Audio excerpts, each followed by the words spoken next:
Notre histoire se situe à la fin des années 40 au pays des Bastides, dans ces terres vallonnées qui ondulent entre la Dordogne au nord et le Lot, plus au sud. Une vie calme et limpide s'écoule au gré des saisons, la nature est généreuse et le décor n'a pas beaucoup changé au fil des siècles.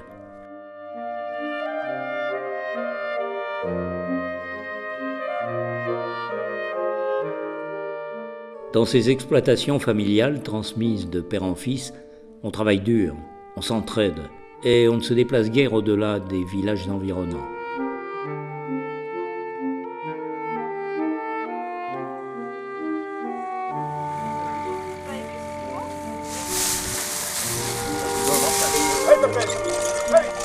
Depuis toujours, les outils agricoles n'ont cessé de se perfectionner.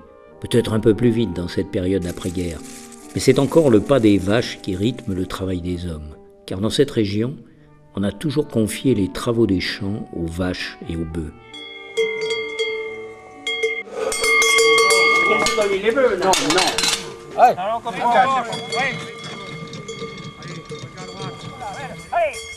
Plutôt des blondes d'Aquitaine, robustes et dociles, mais aussi parfois des salers, voisines descendues des montagnes du Cantal, pour faire admirer leurs belles robes brunes et leurs cornes majestueuses.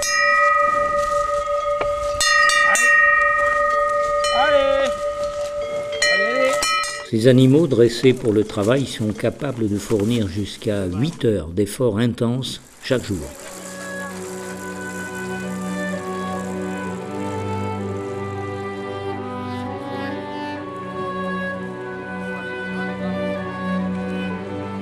Nous sommes donc presque en 1950 et des armées de tracteurs s'apprêtent à envahir les campagnes. Ils apparaissent dans la région soulevant bien des interrogations et des doutes, mais ils vont s'imposer et prendre en quelques années tout le travail des bêtes. La fin de la traction animale, un bouleversement majeur dans les activités du monde paysan, et tout cela en une poignée d'années seulement. 60 ans plus tard, une équipe d'agriculteurs possédant des vaches dressées, ainsi que des outillages anciens en état de fonctionner, nous entr'ouvrent les portes du souvenir pour nous faire revivre cette époque lorsque les vaches étaient encore des compagnes de labeur.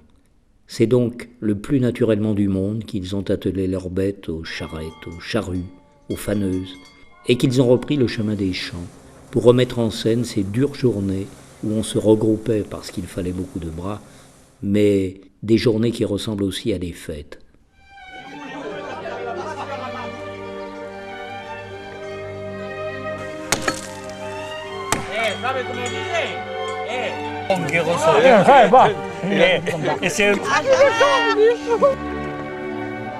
Voilà, il en manque combien là à peu près?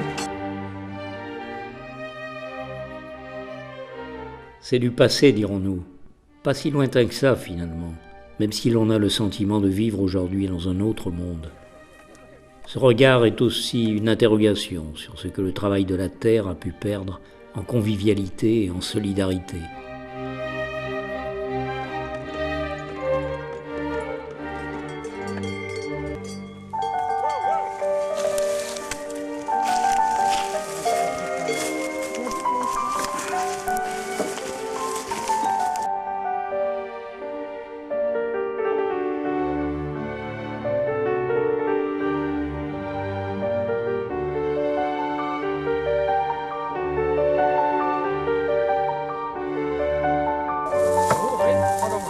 Allez, on y va.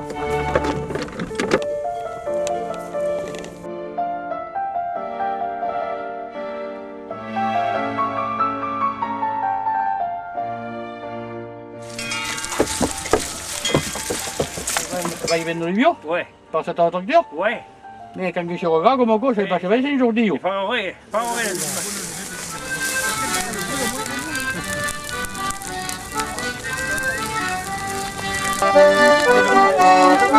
Tu as levé la famille, non? Ah!